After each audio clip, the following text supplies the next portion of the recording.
Hello, नमस्कार दोस्त। चलिए आज हम स्टार्ट करते हैं। पहले बता दें आपको, स्टार्ट करने से पहले ये मेरा बायोलॉजी क्लास है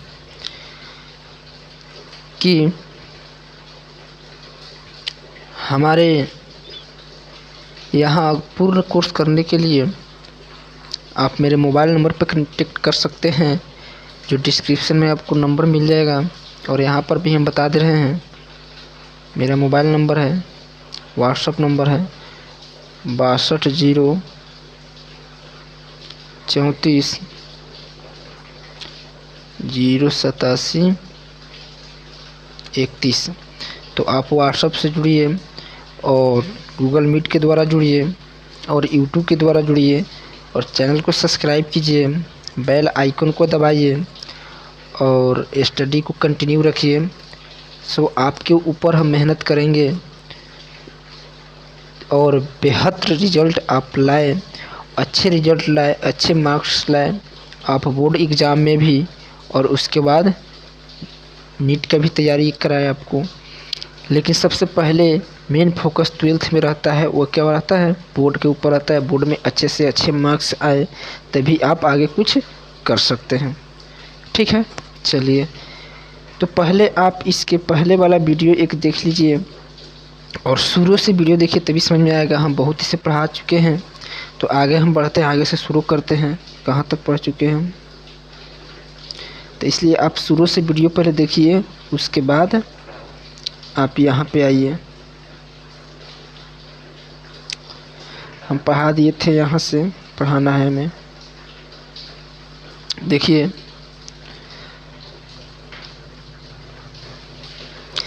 लिखा हुआ है observe a few tree in your area.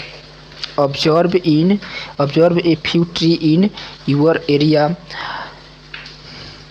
अपने क्षेत्र में कुछ पेड़ पौधे को आप ऑब्जर्व करिए। Do they flowers during the same month year after year. ये जो फूल देते हैं सेम समय में देते हैं, मतलब सेम मंथ में ही देते हैं हर साल बाई साल, मतलब साल दर साल एक ही महीने में, सेम महीने में ये क्या करते हैं, फ्लावरिंग करते हैं। क्या आपसे पूछा जा रहा है? तो यस, एक ही महीने में भी कर सकते हैं। और देखिए, वाई डू यू थिंक, मतलब एक ही महीने में करते हैं। Why do you think the availability of fruits like mango, apples, jack fruits etc is सीजनल्स।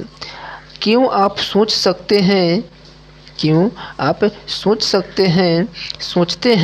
कि जो फ्रूट्स का अवेलेबिलिटी है, जैसे में आम हुआ, एप्पल्स हुआ, ये सब क्या है, किसी विशेष प्रकार के सीजन में मिलते हैं, किसी मौसम में मिलते हैं, और बाकी ऑल ओवर द ईयर्स ना मिलता है। काहे सोचते हैं आप? इसका भी उत्तर मिलेगा।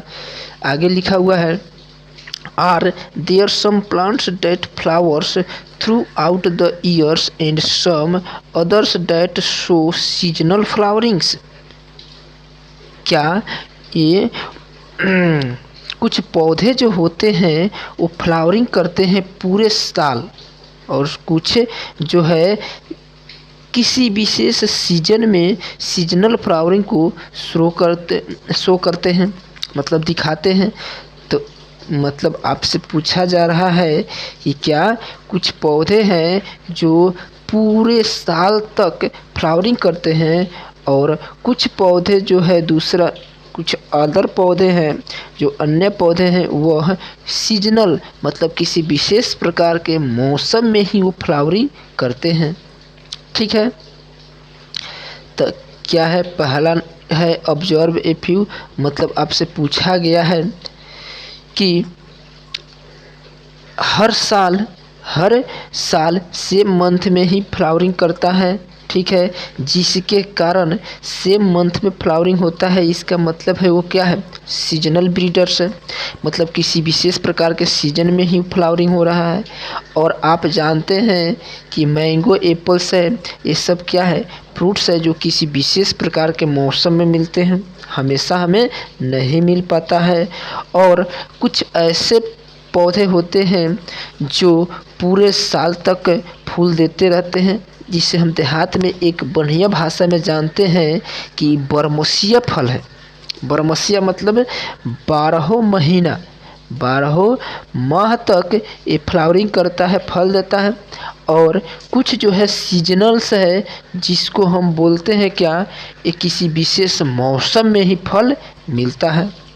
ठीक है, बरमसिया को ही क्या बोलते हैं, through out the years. Through out the years मतलब पूरे साल भर क्या करते हैं, फ्लावरिंग करते हैं। आगे देख रहे हैं हम, plants the annuals and biennials types show clear cut vegetative, reproductive and senescent phase.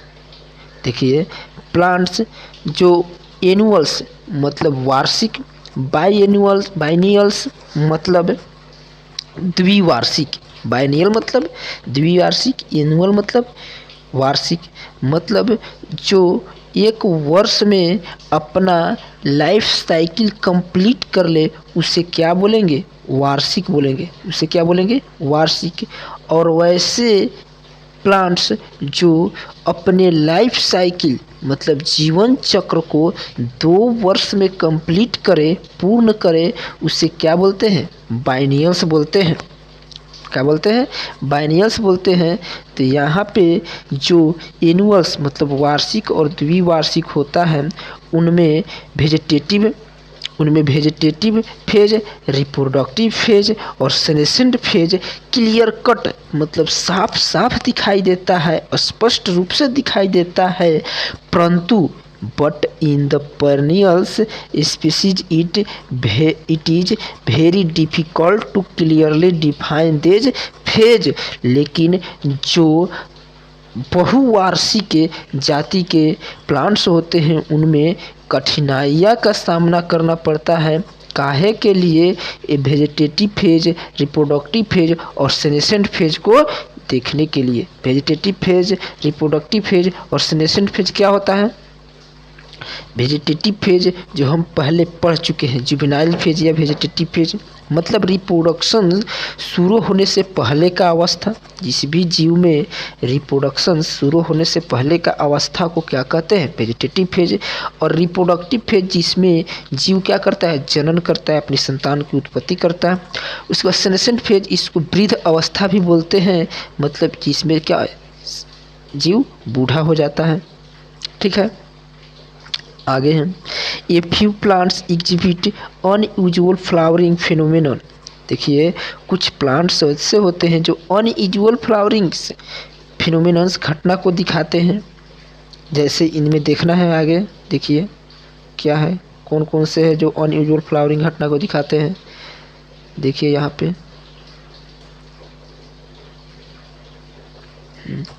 some of them such as bamboo species, some of them इनमें से कुछ है जैसे बैम्बू, बांस का जाति का, flowers only once in their lifetimes. देखिए, वो अपने जीवन समय में सिर्फ और सिर्फ एक बार ही फ्लावरिंग करता है, मतलब पुष्प देता है। जो फूल देने का समय होता है सिर्फ और सिर्फ एक बार ही देता है, जनरली आफ्टर 50 से 100 ईयर्स। देखिए, 50 से 100 ईयर्स के बाद सामान्यतः ये फूल देते हैं। बांस के पौधा देखिएगा, अरे खूंट नहीं होता है बांस, हमारे देहात में बहुत सारे बांस का घर भी बनता है बहुत जगह। तो ये जो बांस होता है, इसमें फूल देने का जो समय है वो 50 से 100 साल में देता है, और सिर्फ एक बार ही फूल देता है और फल लगता है, और फिर उसका क्या होता है, मृत्यु हो जाता है। ठीक है, तो क्या लिख रहा है, जनरली आफ्टर 50 to 100 ईयर्स। के बाद देता है। Produce large number of fruits in die, क्या लिखा कि ये बहुत बड़ी संख्या में फल का निर्माण करते हैं और फिर मर जाते हैं। ठीक है। इन अदर प्लांट्स एस्ट्रोवाइलेंथस कुंथियाना, एक दूसरा प्लांट्स है जिसका नाम है क्या, एस्ट्रोवाइलेंथस कुंथियाना। इसे नीला कुरेंजी भी कहते हैं। नीला कुरेंजी इसलिए कहते हैं कि इसका फ्लावर क्या दिखाई देता है, नीला कलर का दिखाई देता है। ठीक है। एस्ट्रोवाइलेंथस कुंथियाना ये क्या है, प्लांट्स है, पेड़ पौधा है जो फ्लावर्स वंस इन 12 ईयर्स, जो 12 साल में एक बार ही फूल देता है। एक ऐसा पौधा है जो 12 साल में सिर्फ एक बार ही फूल देता है। As many of you would know, हम लोगों में बहुत सारे आदमी जानते होंगे कि this plant flowered during September October 2006। देखिए जो यह पौधा है वह फ्लावरिंग कब किया था, इसका सितंबर अक्टूबर में करता है और 2006 में फ्लावरिंग किया था। एक बात यहाँ पर ध्यान देना है कि NCERT है जो अपडेटेड है वह 12/6/18 मतलब 18 से पहले का अपडेटेड है। ये फ्लावरिंग 2018 में भी किया था। ठीक है। और फिर कब करेगा, और फिर उसमें फिर 12 साल जोड़ दीजिए तो 2030 में फिर फ्लावरिंग करेगा और इस प्रकार से इसका कंटिन्यू ये चलता रहेगा। ठीक है। तो आप ये अपडेटेड है तो 2018 भी इसमें जोड़ सकते हैं। इस तरह से जोड़ के मतलब 12 साल आपको जुड़ते जाना है। Its mass flowering transformed large tracts of the hilly area in Kerala, Karnataka, Tamil Nadu into blue estates and attract a large number of tourists। देखिए जो इसका जो है ना बहुत बड़ी मात्रा में ये फ्लावरिंग करते हैं और ये बहुत बड़े एरिया को, जो एरिया पहाड़ी एरिया होता है कहाँ पे, केरला में, कर्नाटका में, तमिलनाडु के बहुत पहाड़ी, बहुत बड़े अमाउंट में ये जो पहाड़ी एरिया होते हैं ना वहाँ पे ये फ्लावरिंग करते हैं और पूरे ब्लू कलर का हो जाता है। जो पहाड़ी हिली एरिया होता है वो हिली एरिया पूरे ब्लू स्ट्रेच बन जाता है और वह बहुत सारे जो टूरिस्ट यात्री होते हैं, बड़ी संख्या में यात्रियों होते हैं, उनको अट्रैक्ट करता है और वहाँ पे विजिट करने जाते हैं, वहाँ पे देखने जाते हैं कि हाँ इस फूल को देखने के लिए मेला लग जाता है वहाँ पे। समझिए तो बहुत बड़े अमाउंट में वहाँ पे लोग पहुँचते हैं, टूरिस्ट पहुँचते हैं और उनको अट्रैक्ट करता है। In animals the juvenile phase is followed by morphologicals and physiological change prior to active reproductive behaviours. क्या लिखा है, जो एनिमल्स होते हैं, एनिमल्स में, जंतुओं में जो जुवेनाइल फेज है वो फ्लो होता है और मॉर्फोलॉजिकल और फिजियोलॉजिकल चेंज होता है किसके पहले, इसके जो रिप्रोडक्टिव एक्टिविटी का जो बिहेवियर आता है उससे पहले क्या होता है, उस सक्रिय हो उससे पहले उनके मॉर्फोलॉजी और फिजियोलॉजिकल चेंज होता है। किसके बाद, जुवेनाइल फेज के बाद इसके फिजियोलॉजिकल और मॉर्फोलॉजिकल चेंजेज के बाद रिप्रोडक्टिव जो फेज होता है वह एक्टिव हो जाता है, सक्रिय हो जाता है। ठीक है। मतलब क्या है, जुवेनाइल फेज के बाद मॉर्फोलॉजिकल और फिजियोलॉजिकल चेंज के बाद रिप्रोडक्टिव फेज आ जाता है। रिप्रोडक्टिव फेज से पहले क्या होता है, फिजियोलॉजिकल और मॉर्फोलॉजिकल चेंज होता है। आगे देखते हैं। The reproductive phase is also of variable duration in different organisms. देखिए जो ये रिप्रोडक्टिव फेज भी है ना, जुवेनाइल फेज भी है, रिप्रोडक्टिव फेज भी है, यह भी ये variable duration in different organism, विभिन्न प्रकार के जीवों में इसका जो ड्यूरेशन होता है वह वेरिएबल होता है, चेंजेबल होता है। ठीक है। आगे बढ़ते हैं।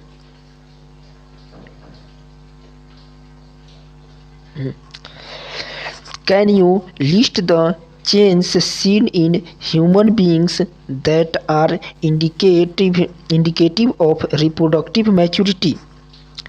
क्या आप एक लिस्ट बना सकते हैं कि जो चेंज है जो दिखता है ह्यूमंस बीइंग्स में कब दिखता है, जो इंडिकेट करता है रिप्रोडक्टिव मैच्योरिटी। देखिए यहाँ पे आपसे क्वेश्चन पूछा जा रहा है कि जो रिप्रोडक्टिव मैच्योरिटी है वह जो रिप्रोडक्टिव मैच्योरिटी है उसका इंडिकेट कैसे होता है ह्यूमंस में, मनुष्य में इसका इंडिकेट कैसे होता है। देखिए इसका जो इंडिकेट करने वाला मेन कारक है, जैसे अगर मेल के लिए देखें तो क्या है, वॉइस का चेंज होना, उसके बाद बाल आना, जो हेयरिंग है, दाढ़ी मूछ का आना, ये सब क्या है रिप्रोडक्टिव जो मैच्योरिटी को इंडिकेट करता है। और फीमेल्स में है जो ब्रेस्ट का साइज बढ़ना और मसल्स का बढ़ना, ये सब क्या है, उनका भी वॉइस चेंज होता है। इन सब चीज़ों में जो बदलाव होता है जो इंडिकेट करता है कि रिप्रोडक्टिव एक्टिव हो चुका है और मैच्योर हो चुका है, मतलब परिपक्व हो गया है उसके किशोर अवस्था। ठीक है, आगे क्या लिखा हुआ है, among animals for examples birds. देखिए अगर एनिमल्स के बारे में देखें तो उदाहरण के लिए जो पक्षी है, do they lay eggs all through the years. क्या जो पक्षी है वो पूरे साल भर अंडे देते हैं? बिल्कुल नहीं, कभी नहीं अंडे देते हैं। और is it a seasonal phenomenon, या यह एक मौसमी प्रक्रिया है? बिल्कुल सही, यह क्या है, मौसमी प्रक्रिया है, यह सीजनल ब्रीडर्स नहीं है। ठीक है, यह क्या है, एक मौसमी है। What about other animals like frogs and lizards? और फ्रॉग लिजार्ड्स भी क्या है, यह भी एक मौसमी ही प्रजनक है। ठीक है, You will notice that birds living in natures lay eggs only seasonally। देखिए आप यह नोट कर लीजिए कि जो पक्षी होता है ना, जो नेचर में लाइव करता है, कहाँ, नेचर मतलब प्राकृतिक रूप से निवास करते हैं, उनको हम बंदी नहीं बनाते हैं, वो एग देता है तो कब देता है, सीजनली, मौसमी एग देता है। मगर हाउएवर बर्ड्स इन कैप्टिविटी, मतलब जिसको हम पोल्ट्री फार्म, जैसे एज इन पोल्ट्री फार्म्स, मतलब जैसे मुर्गी फार्म में जो बर्ड्स मुर्गी को रखा जाता है, can be made for lay eggs through out the years. ये इसको बनाया जाता है इस प्रकार की पूरे साल तक अंडे दे, इसको हम कंसीडर नहीं करेंगे। क्वेश्चन में अगर आपसे जनरली पूछेगा कि बर्ड्स एग देता है पूरे साल या किसी विशेष सीजन में देता है, तो आपको क्या देना है, सीजनली देना है। और इन मुर्गी फार्म में जो होता है, जो पोल्ट्री फार्म में जो रखा जाता है पक्षियों को, उनको बनाया जाता है उस प्रकार की वह पूरे साल तक एग दे, लेकिन यह नियम नहीं है। This is not rules. Okay, साफा सिंपल भाषा में है, पूरा समझ में आएगा आपको। एनसीईआरटी आपको टेंशन लेना नहीं है, सिर्फ और सिर्फ टेंशन देना है। किसको देना है, हमें देना है। हम आपका पूरा टेंशन को ग्रहण करेंगे और आपको पूरे स्मूथ बनाएंगे पढ़ने के लिए। In this case, laying eggs is not related to reproductions but is a commercial exploitation for human welfare। देखिए ये मानव कल्याण के लिए है, जो व्यापारिक रूप से बनाया गया है। यह इस प्रक्रिया में जो एग देने का जो है वो रिलेटेड रिप्रोडक्टिव से, यह रिप्रोडक्शन से संबंधित नहीं है, परंतु यह कमर्शियल उपयोग के लिए, मानव कल्याण के लिए बनाया गया। ठीक है, जो पूरे साल एग देता है, इसको ध्यान में नहीं रखना है। ठीक है, the females of placental mammals exhibit cyclical change in the activities of ovaries and accessory ducts as well as hormones during the reproductive phase. जो प्लेसेंटल मैमल्स का जो फीमेल्स होता है, जो मादा होता है, जो प्लेसेंटल मैमल्स का, उसमें कुछ साइक्लिकल चेंज होता है उनके ओवरी के एक्टिविटी तथा एक्सेसरी डक्ट्स, मतलब उसके सहायक जो नली होता है और ओवरी होता है। ओवरी में ओवरी तथा उससे के संबंधित जो सहायक नली होता है उसमें कुछ साइक्लिकल बदलाव देखने को मिलता है, चक्रीय बदलाव देखने को मिलता है। साथ साथ उनके हार्मोन्स में भी कुछ बदलाव होता है उनके रिप्रोडक्टिव फेज में। देखिए यहाँ पे 3 चीज़ दिए गए, प्लेसेंटल मैमल्स और नॉन प्राइमेट्स और प्राइमेट्स। तो जो प्लेसेंटल मैमल्स है उसमें भी बदलाव होता है साइक्लिकल्स, और जो नॉन प्राइमेट्स है, non primates in non primates mammals like cow, sheep, rats, deer, dogs, tigers, etc. such cyclical changes during reproduction are called estrous cycles। देखिए यहाँ पे जो प्लेसेंटल मैमल्स है उसका एग्जाम्पल नहीं दिया गया है, लेकिन जो नॉन प्राइमेट्स है उसका एग्जाम्पल दिया गया है। आपको याद रखना है, काऊ, sheep, rats, deer, dog, tiger, etc. ये सब क्या है, नॉन प्राइमेट्स में आता है। और इनमें जो साइक्लिकल, इसमें जो साइक्लिकल चेंज होता है, चक्रीय बदलाव होता है, कब, रिप्रोडक्शन के दौरान, तो उसको क्या कहते हैं, ईस्ट्रस साइकिल्स। इसको हिंदी में मध चक्र कहते हैं। इसे क्या बोलते हैं, मध चक्र बोलते हैं। जो साइक्लिकल बदलाव, चक्रीय बदलाव होता है, किन में होता है चक्रीय बदलाव, नॉन प्राइमेट्स जिनमें ईस्ट्रस साइकिल होता है उसे नॉन प्राइमेट्स भी बोलते हैं, और जिनमें जो नॉन प्राइमेट्स होता है उसमें क्या होता है, ईस्ट्रस साइकिल होता है। घुमा के आप बोल सकते हैं।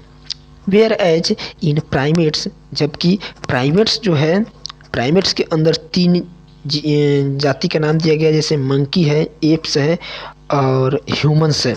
जो मंकी, बंदर है, एप्स है और ह्यूमंस है, ये 3 है। इसमें जो साइक्लिक चेंज होता है उसको क्या बोलते हैं, मेंस्ट्रुअल साइकिल्स। इसका बहुत सारा नाम है, एमसी है, इसको शॉर्ट में क्या बोलते हैं, एमसी बोलते हैं, मेंस्ट्रुअल साइकिल बोलते हैं, मासिक चक्र बोलते हैं, रोजोधर्म बोलते हैं। ठीक है, आगे देखते हैं। Many mammals specially those living in naturals. देखिए बहुत सारे जो मैमल्स है, मैमल्स किसको बोलते हैं, स्तनधारी। मैमल्स का हिंदी क्या होता है, स्तनधारी। जिन जीवों में स्तन पाया जाता है उन्हें स्तनधारी बोलते हैं, मतलब दूध देने वाले जीव को मैमल्स बोलते हैं। ठीक है, Many mammals, especially those living in natural wild conditions, exhibit such cycles only during favorable seasons in their reproductive phase.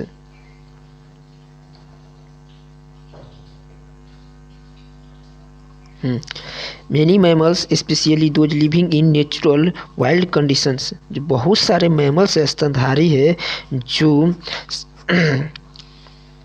विशेष रूप से नेचर में रहते हैं, वो जो मतलब जंगल में, जंगलीय स्थिति में रहते हैं, उनमें साइक्लिकल जो चेंज होता है सिर्फ और सिर्फ फेवरेबल कंडीशन फेवरेबल सीजन से इन देयर रिप्रोडक्टिव फेज, उनके रिप्रोडक्टिव फेज में, उनके रिप्रोडक्टिव फेज मतलब जो जनन अवस्था है उनमें जो फेवरेबल सीजन्स होता है, जो उनके अनुकूल मौसम होता है, उसी में उनके साइक्लिकल चेंज देखने को मिलता है। और therefore called seasonal breeders, और ऐसे जीवों को हम सीजनल ब्रीडर्स कहते हैं, मतलब मौसमी प्रजनक कहते हैं। मतलब किसी विशेष मौसम में ये ब्रीड्स करते हैं। ब्रीड्स मतलब जनन प्रजनन करते हैं।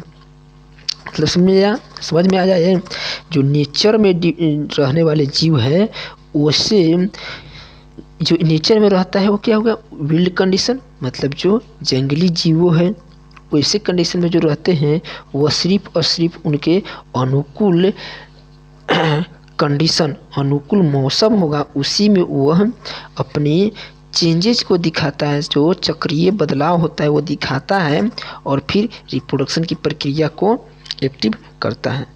आगे है, many other mammals are reproductively active throughout their reproductive phase and hence are called continuous breeder.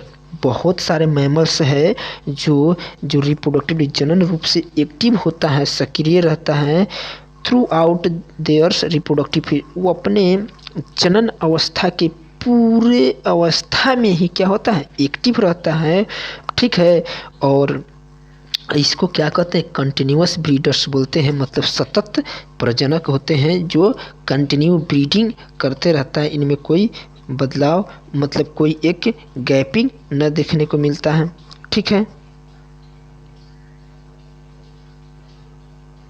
देखिए वीडियो लंबा हो गया, कुछ आगे हम देखेंगे, हल्का सा है, देख लेते हैं इसी में, इसके बाद हम लोग इवेंट्स पढ़ेंगे। That we all grow old, हम सब एक बार बूढ़े होंगे।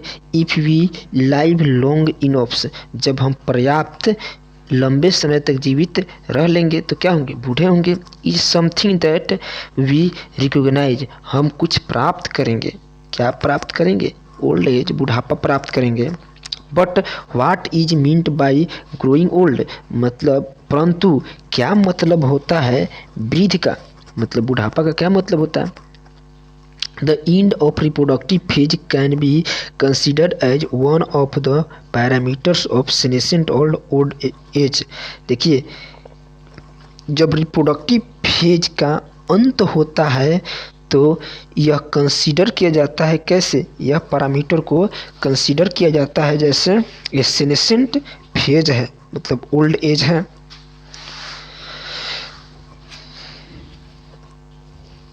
ये क्या है, ओल्ड एज है, मतलब ये बुढ़ापा अवस्था है, सेनेसेंट फेज या ओल्ड एज भी बोल सकते हैं। There are concomitant change in the body like slowing of metabolism etc during this last phase of life span। देखिए ये जो चेंजेज होता है ना बॉडी में, वो क्या होता है, स्लो डाउन हो जाता है। ये लाइफ स्पेन, जीवन काल के लास्ट फेज में, मतलब मेटाबॉलिज्म है, क्या होता है, स्लो हो जाता है। Old age ultimately leads to death, और इस प्रकार से जब वृद्ध अवस्था आता है तो लास्ट में क्या होता है, आदमी मर जाता है, मतलब डेथ हो जाता है। कोई भी जीव है जो मर जाएगा, डेथ हो जाएगा। ठीक है, आगे देखते हैं। In both plants and animals, hormones are responsible for transitions between the three phase। देखिए प्लांट्स और एनिमल्स दोनों में जो है हार्मोन्स क्या है, रिस्पॉन्सिबल्स है, जिम्मेदार है, काहे के लिए, ये तीनों फेज के बीच के जो बदलाव होता है ना, वो किसके कारण होता है, हार्मोन्स के कारण होता है। मतलब पहले जुवेनाइल फेज आया, उसमें हार्मोनल चेंजेज होगा, हार्मोन के कारण ही चेंजेज होगा जिससे रिप्रोडक्टिव फेज आएगा, फिर हार्मोन में ही चेंजेज होगा जिससे क्या होगा, फिर सेनेसेंट फेज आएगा। इस प्रकार से तीनों फेज में जो ट्रांजिशन काल के लिए जिम्मेवार होता है वो कौन होता है, हार्मोन होता है। एक क्वेश्चन भी पूछ सकता है आपसे। आगे है, interaction between hormones and certain environmental factors regulates the reproductive process and associated behavioural expressions of organisms.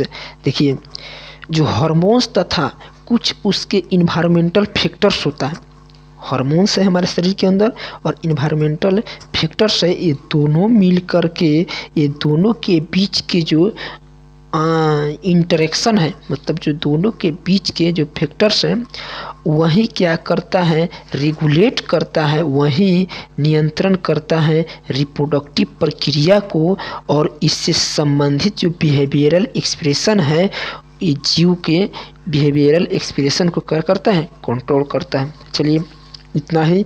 अगर अच्छे लगा है वीडियो तो इसको लाइक कीजिए और सब्सक्राइब कीजिए चैनल को, और हमसे जुड़े रहिए और कांटेक्ट बनाइए जिससे आपको और सारा सुविधा मिल सके।